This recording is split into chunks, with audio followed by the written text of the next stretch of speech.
In this video on family business specifically, I want to talk about the handoff of the vision from one generation to the next. Now, when I say vision, I simply mean what's the picture of where you're going? Everybody who works in your business wants to know that there's something out there other than today.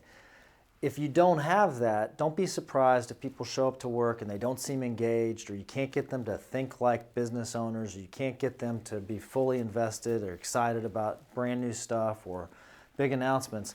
If they don't know your vision, you're basically just asking them to show up every day and collect a paycheck. And that's what a lot of them are doing. So if we do this work with business owners to create a vision, and this is just us saying, where do you want the business to go? Don't make it any harder than it is. If your vision is to be $5 million, then that's your vision. There's nothing good or, well, there could be some bad things about some visions. You want the vision to be worthy of your employees' best effort. And if it's all about putting money in your pocket, then that's probably not worthy of their best effort. So the best visions, they want to change the world in some way, but they also aren't so fuzzy and ambiguous that people can't understand what you're about. If you just say, I want to make the world a better place, that's going to mean 100 different things to 100 different people. If you say, I want to become top 100 in my industry, then that's a very clear picture. People can look at what number 99 looks like and what number 101 looks like, and they can get a very clear picture of what number 100 is going to look like in terms of the size of the company, revenues, number of employees, opportunities, geographic area, what kind of products and services they're selling. So that vision allows people to come in going, hey, I know we're probably number 999 now, but our vision is to be in the top 100. So that's what we're talking about when we say vision.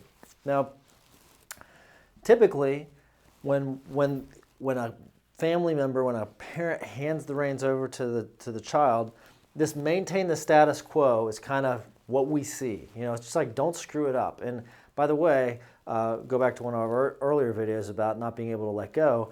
I'm not going to let you screw it up because I'm not going to take my hands off the reins long enough for you to really screw this thing up too bad.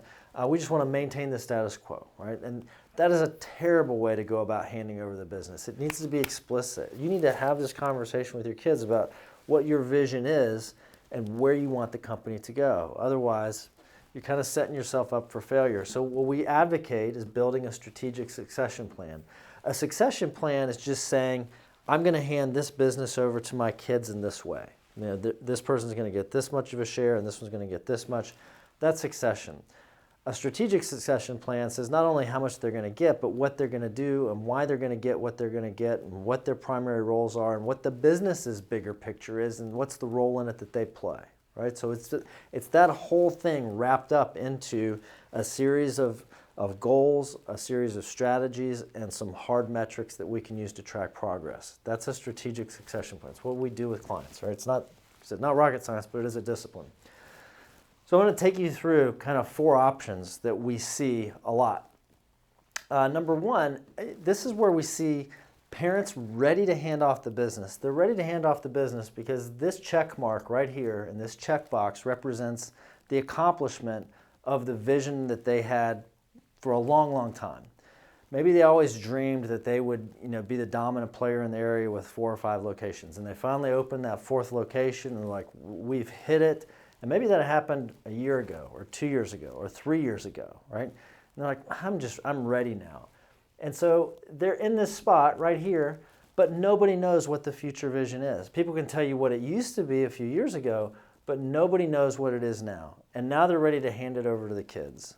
And you're just kind of in this doldrums, this windless place. There's no vision to catch your sails and kind of motivate you and pull you forward because that's already been accomplished. The next one, which is one that's this is a great one in my opinion, is you're right here. The vision is still out here yet to be accomplished. This is a situation where mom and dad have painted the picture. They've instilled the vision in the company, and the company maybe it's a 20-year vision, and they're like, we don't have 20 more years. That's for the next generation to accomplish, right? And the next generation buys into it, and they're on their way. But you still have to be intentional about how you hand this over. This is what some of our other videos dealt with in terms of, are they ready? Maybe the vision is there, but maybe they don't have the competency to be the one to step into the driver's seat. Are mom and dad ready to let go and let go of the reins so that they can take over? That was another video that we did. So this is a scenario that it kind of tees you up for success, but it doesn't guarantee it, because how you manage this handoff is going to make the difference between whether this vision just kind of withers and dies or whether it maintains the momentum to get you to the finish line. This third scenario is one where there never did exist a vision, and there doesn't exist a vision now, and we're just kind of, this is the quintessential status quo play. Like just I don't really know where we're at. I don't really know where we're going. Just don't screw it up, because mom and I have to live off this thing for a few more years. And the last one is mom and dad were pursuing a vision. It hasn't been accomplished yet, but the next generation has a totally different vision that they want to aim for. And this is where we can see family businesses, and particularly this handoff, this transition period from one business to the next. It can kill the business or it can kill the family. It will typically kill the business when mom and dad can't let go, and instead of achieving one or the other, they just kind of languish here in the middle ground because mom and dad are like, no, that's the vision we wanted. We wanted to go this way, and you're trying to pull us this way, and you don't know what you don't know, and we've been doing this a lot longer. And if they won't get out of the way, then the business is typically going to suffer. The relationship's going to suffer too. But the other side of it is if mom and dad do let go, and they let go with the understanding that this is what you're about and you're going to carry on the good work we've been doing, and the kids change course and go a different direction, it can lead to a lot of animosity because mom and dad feel betrayed. They feel like the business, they teed the business up to go one direction. And it really doesn't matter how much financial success the business enjoys pursuing this new vision, because it wasn't true to what was important to mom and dad. It leads to some strife in the family. All right? So all we're arguing for is a very intentional handoff. Understand, first of all, which one of these situations you're dealing with. And then owning the situation, make sure you have the explicit discussion about, are you ready to hand off the business? Are your kids ready to pick up the mantle and lead? And are you both okay with how this is going to change your roles in the business? I think this is way underestimated. If mom and dad have been the champions of vision for the last 20 years, and they did a great job talking about it and communicating about it and instilling it into pretty much everything the business did, and they don't get clear on who the new vision standard bearer is going to be, it can really hamstring the kids in their ability to lead the company. Because the person who's carrying the vision standard, the person who's out there trumpeting, this is where we're going, will almost always be perceived as the leader.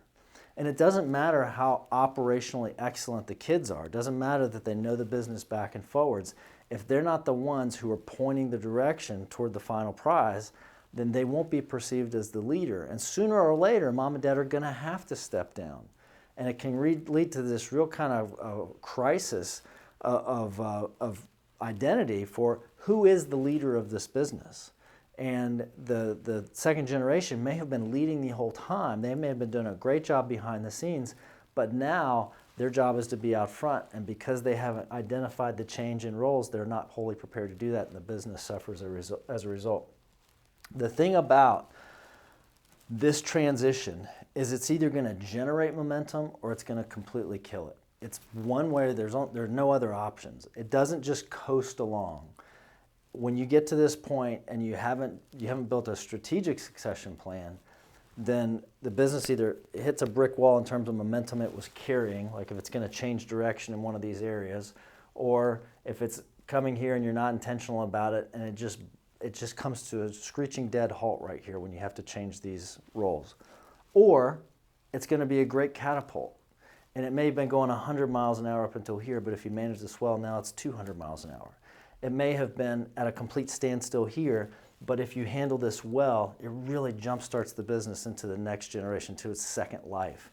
Or if you're in this area and you have this intentional strategic plan, and mom and dad get on board with where the new generation wants to take this business, it's able to round this corner with a tremendous amount of momentum and really accelerate toward the new direction that you want to take the company. So be intentional about it.